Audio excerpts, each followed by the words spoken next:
वाराणसी से बड़ी खबर। बनारस लोकोमोटिव वर्क्स यानी BLW में दशहरा 2025 की तैयारियां जोरों पर। संवाददाता प्रभाकर द्विवेदी ने जब स्थल का निरीक्षण किया तो वहां पंडाल, सजावट, मंच निर्माण और रावण, मेघनाद व कुंभकर्ण के पुतलों को अंतिम रूप देने का काम चल रहा था। आयोजक गौरव सिंह ने बताया कि इस बार BLW का दशहरा पहले से अधिक भव्य होगा। रामलीला, मंचन और सांस्कृतिक कार्यक्रमों की रिहर्सल जारी है। बच्चों और महिलाओं की विशेष प्रस्तुतियां भी दर्शकों को देखने को मिलेंगी। सुरक्षा को लेकर प्रशासन ने विशेष इंतजाम किए हैं। पुलिस बल, स्वयंसेवक, अग्निशमन दल और स्वास्थ्य टीम तैनात रहेगी। साथ ही पुतलों में ग्रीन क्रैकर्स का इस्तेमाल किया जाएगा ताकि प्रदूषण कम फैले। पूरा परिसर रंगीन रोशनियों और सजावट से जगमगा रहा है। जैसे ही दशहरे की शाम भगवान श्री राम का बाण रावण के पुतले को लगेगा, पूरा BLW परिसर जय श्री राम के नादों से गूंज उठेगा। BLW का दशहरा हर साल की तरह इस बार भी सांस्कृतिक धरोहर और सामाजिक एकता का प्रतीक बनने जा रहा है। देखे ग्राउंड रिपोर्ट। गौरव जी, एक बात बताएं हमें, कल विजयादशमी है और बनारस का ये जो BLW ग्राउंड है, ये एक प्रकार से कह लीजिए कि विश्वविख्यात कह लीजिए इसको। मतलब पूरे भारत के अलावा भी अन्य क्षेत्रों में लोग जानते हैं इसको कि भाई बनारस का सबसे बड़ा कुंभकर्ण रावण का दहन यहीं पे होता है। तो कल की क्या व्यवस्थाएं हैं? तो चूँकि मौसम थोड़ा ख़राब है, इस वजह से थोड़ी सी व्यवस्थाएं गड़बड़ हो गई, लेकिन फिर भी उम्मीद है कि कल तक वो सही हो जाएंगी।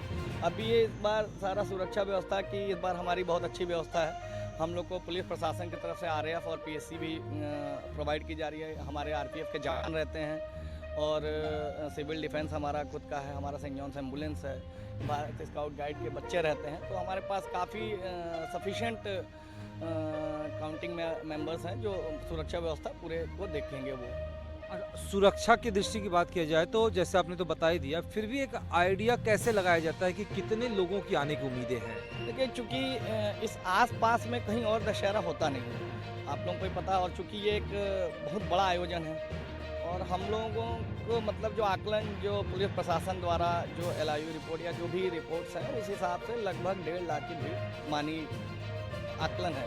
क्योंकि आसपास में इधर पहाड़ी गांव है, नाथुपुर है, ककरमत्ता है, कंचनपुर है, तो सारे गांव और BLW प्रशासन में खुद भी हम लोग लगभग 200 के अप्रॉक्स हम लोग एम्प्लॉई हैं।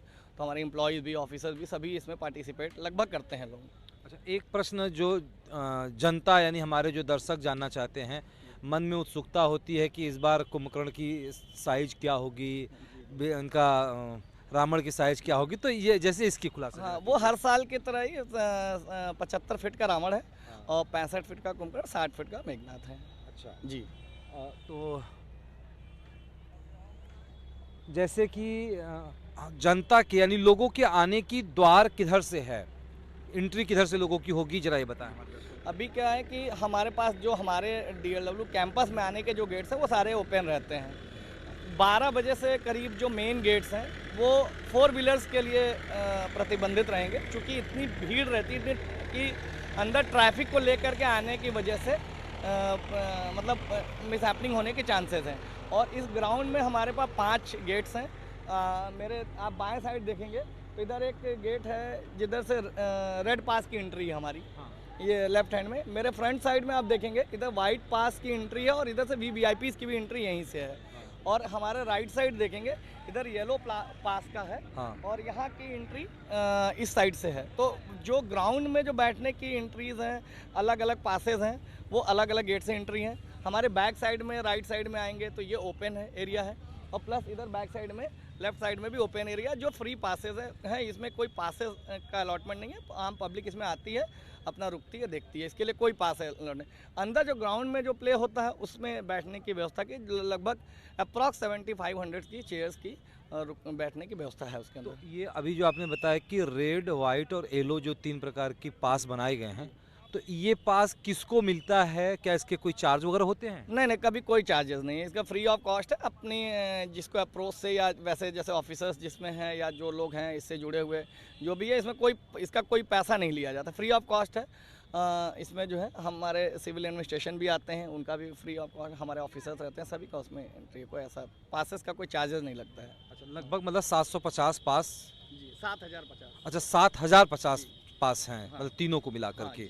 तो यानी कि 7050 चेयर यहाँ लगेंगे। हाँ।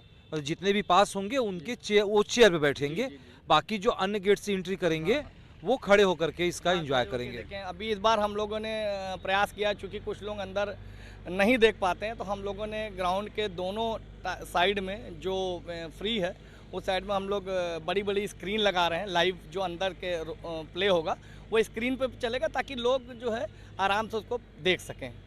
जी ठीक है, और कुछ आप हमारे दर्शकों को बताना चाहेंगे?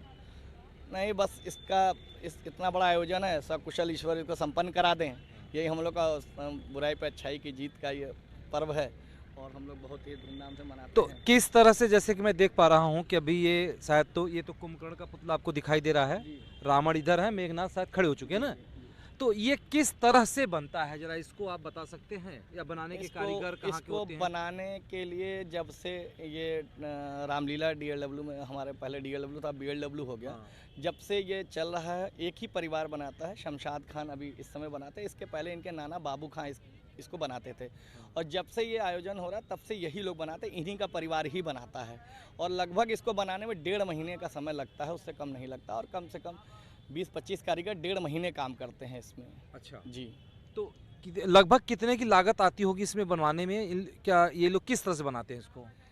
इन लोग का देखिए, अगर ये लोग बाई कॉस्टिंग देखें तो मुझे लगता है कि शायद पैसा बहुत कम बचता होगा। इन लोग का आस्था है आप, या अपना जो भी कह लीजिए, उससे ये लोग बनाते हैं। इसमें काफ़ी बांस लगते हैं, पेपर्स लगते हैं, पुराने कपड़े, साड़ी वगैरह, तांत वगैरह, बहुत सी चीज़ें लगती हैं। इसको बनाने में बहुत खर्च काफ़ी गिरता है।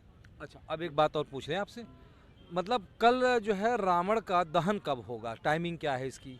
चूँकि हमारे यहाँ एक, आप लोगों को शायद पहले भी बताया गया था और अभी भी बताया जाए, कि जो हमारा ग्राउंड है हमारे लेफ़्ट साइड में, इसके बीच में एक हमारा रोल प्ले होता है, जो हमारे DLW के बच्चे प्ले करते हैं। वो होता है राम वन गमन से लेकर रावण वध तक की एक लीला होती है अंदर, जिसका क्या है कि वो मुझे लगता है पूरे भारत में अकेला शायद ऐसा रामलीला होगा जिसमें मोनो एक्टिंग की जाती है। इसमें हमारे यहाँ मतलब स्टेज से बोला जाता है और बच्चे एक्ट करते हैं ग्राउंड में।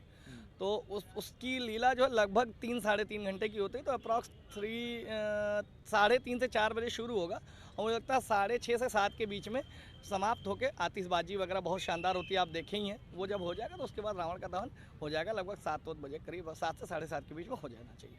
अच्छा, मतलब कि लगभग 4 बजे से शुरुआत होगी और 7 बजे रावण का दहन होगा। जो भी 10-5 मिनट ऊपर नीचे का हो। तो इसमें मुख्य अतिथि वगैरह हाँ, मुख्य अतिथि नहीं, हर बार बदलते नहीं है। हमारे जो संरक्षक हैं या हमारे जो महाप्रबंधक महोदय हैं, इस बार नरेश पाल सिंह जी हैं, वो हमारे मुख्य अतिथि रहते हैं हर साल। वही अच्छा, BLW के जो अध्यक्ष हैं, अध्यक्ष ने महाप्रबंधक हैं, क्या नाम पड़ेगा उनका? नरेश पाल सिंह सर हैं। अच्छा, वो हमारे मुख्य अतिथि हैं। अच्छा जी। और बनारस की एडमिनिस्ट्रेटिव व्यवस्था जो है, उनमें से भी लोगों का आगमन होता है? Yes surely. ये मतलब काफ़ी सिविल एडमिनिस्ट्रेशन से, जुडिशरी से और डॉक्टर्स, जो भी है जिनका मतलब हम लोग ट्राई करते हैं। अगर कोई अपने को बताता है कि हम इस प्रोग्राम में पार्टिसिपेट करना चाहते हैं, आना चाहते हैं, तो हम लोग उनको पासेस अवेलेबल कराते हैं कमेटी के द्वारा। चूँकि फ्री ऑफ कॉस्ट पास है, इसका कोई चार्जेस नहीं है, और चूँकि एक अच्छा आयोजन है तो हम लोग भी चाहते हैं कि अच्छे एडमिनिस्ट्रेशन और सभी कोई देखे तो एक अच्छा इसका मतलब रहता है। और कई बार जैसे डिस्ट्रिक्ट मजिस्ट्रेट भी आए हैं, कमिश्नर भी आए हैं, और पिछले साल चिनप्पा सर थे पुलिस कमिश्नर, वो भी आए थे, मतलब उनकी फैमिली आई थी। तो काफ़ी लोग आते हैं, ऐसा नहीं है, सभी लोग का मतलब रहता है। जो इसकी एबिलिटी रहती है, मुझे लगता है कि पार्टिसिपेशन उनका देखने में रहता है। चलिए, बहुत कुछ और हमारे दर्शकों को आप कहना चाहेंगे जो हम नहीं पूछ पाए हैं, आप यदि कुछ बताना चाहें तो? नहीं, बस सभी आपने लगभग सारे क्वेश्चंस पूछ लिए हैं। बाकी सभी गेट्स खुले रहेंगे। परसों कुछ ऐसा मैसेज था, ऐसा कुछ नहीं था। वो चूँकि सुरक्षा की दृष्टि से इस तरीके का है, चूँकि भीड़ ज़्यादा होती है, 1 से 1.5 लाख की भीड़ रहती है, तो सबसे ये कि आराम से आएँ, मेले को जो तरीके से देखें, किसी अफवाह पर ध्यान न दें। बाकी सब पुलिस प्रशासन का सहयोग करें, यही हम लोग का है। बाकी सब तो ईश्वर हैं। लगभग जो जैसे अभी भी मैं देख पा रहा हूँ कि कैमरामैन से कहूँगा दिखाएगा, जब बहुत लोग अभी भी यहाँ दिखाई दे रहे हैं, तो लोगों का आना जाना तो हमको लगता है कि लगभग 10, 11, 12 बजे से होना शुरू हो जाता है, या कब से लोग आते हैं? देखिए, अभी चूँकि क्या है कि आज नवमी का दिन है, बगल में दुर्गा पंडाल वगैरह लगे रहते हैं, तो लोग आते हैं। चूँकि हर साल पुतले लगभग खड़े हो जाते थे, इस साल थोड़ा सा लेट हो गया है चूँकि बारिश की वजह है। तो लोग आते हैं, इसमें सेल्फी वेल्फी भी लेते हैं, लेकिन बैरिकेड हो जाता है, दूर से वो आते हैं, देखते हैं इसको। अभी क्या है कि कल भी लोग आएंगे, दिन में शुरू, लेकिन गेट्स जो है जो मेन गेट से जहाँ सिटिंग व्यवस्था रहती है वो क्लोज रहता है, क्योंकि उसमें काफ़ी व्यवस्था करनी, अभी काफ़ी चीज़ें जो है मतलब मंच बनता है काफ़ी, मतलब जैसे मेन मंच है, रावण दरबार है, राम दरबार है, किष्किंधा है, सारी चीज़ों का एक अपना लोकेशन फिक्स्ड है, वो सब चीज़ें बनती है, तो उसके अंदर ग्राउंड में नहीं आते हैं। लेकिन ये जो मेरे दाएं और बाएं साइड की जो फ्री ऑफ है उससे लोग आते हैं, अपना देखते हैं। चूँकि अभी बैरिकेड हो जाएगा तो पुतले के पास नहीं पहुंच पाएंगे, दूर से अपना वो लोग देखते हैं, एंजॉय करते हैं, उसके लिए कोई रोक नहीं है।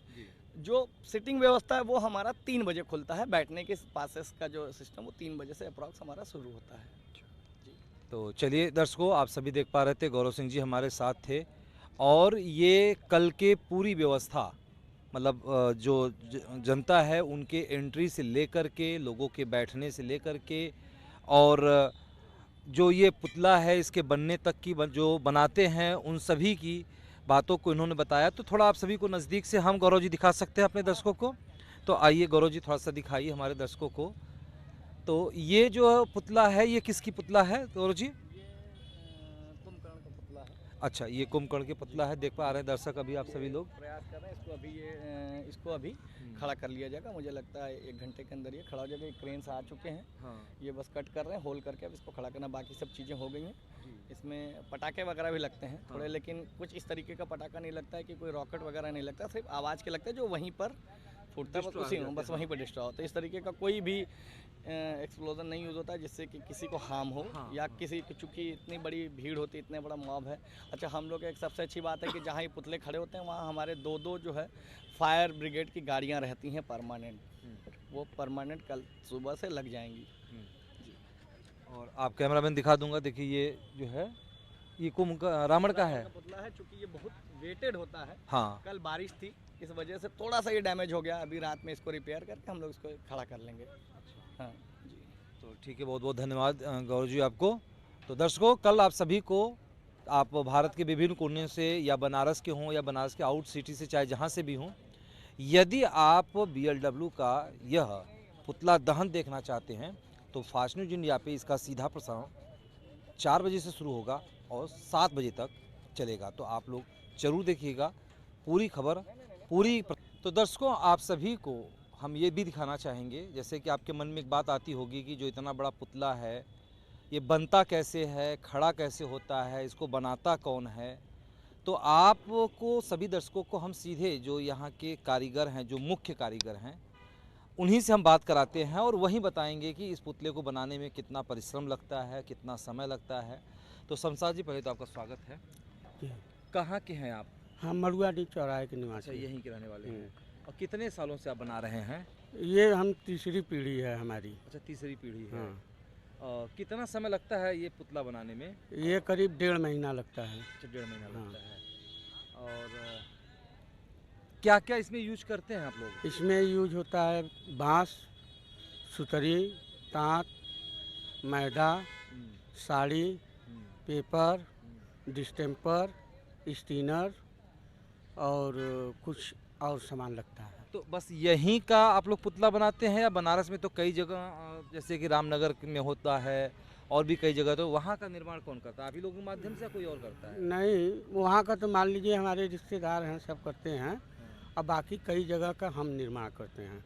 अच्छा, कई जगह मतलब जैसे कि फुलवरियाँ, लहरतारा, भोजूबी और रानीपुर और क्या बोलते हैं विद्यापीठ। अच्छा, तो विद्यापीठ में कितना ऊंचा बनता है? अब पिछले साल तो 35 फीट का था, इस बार 40 फीट का अच्छा, है। इस बार 40 फीट का है। तो बनारस में सबसे बड़ा जो हाइट है तो यहीं का है? यहीं का है। कितना फीट है यहाँ? यहाँ 75 फीट है। इस बार 75 फीट। हाँ, और 65, 60। अच्छा, कुंभकर्ण 65, मेघनाथ 60। अच्छा, 75 फीट के रावण हैं और 65 फीट के कुंभकर्ण हैं और 60 फीट के मेघनाथ हैं। तो और कुछ बताना चाहेंगे हमारे दर्शकों को? क्या बताएं और। चलिए, बहुत बढ़िया। तो अभी, अच्छा, नाम क्या बताया था आपने? शमशाद खान। शमशाद जी। तो आप सभी देख पा रहे थे कि शमशाद जी जो 1-2 नहीं बल्कि 3 पीढ़ियों से रावण को जलाने का काम कर रहे हैं, मतलब बनाने का काम कर रहे हैं। ये बनाते हैं, जलाता कोई और है। तो बहुत बहुत धन्यवाद दूंगा। ठीक है दर्शकों, कल मिलेंगे। आप देख सकते हैं, अभी देखिएगा, कैमरामैन से कहूँगा कि अभी तो रावण ज़मीन पर हैं और कल अब इनका अंतिम संस्कार हो जाएगा, कल इनको जला दिया जाएगा। तो कल असत्य पे सत्य की जीत का महापर्व है। तो आप सभी लोग इसको एंजॉय करें और कामना करें कि आप सभी लोगों का हर दिन सुखमय हो। तो चलिए कल मिलेंगे आप सभी लोगों से, यहीं से सीधा प्रसारण दिखाएंगे फास्ट न्यूज इंडिया पे।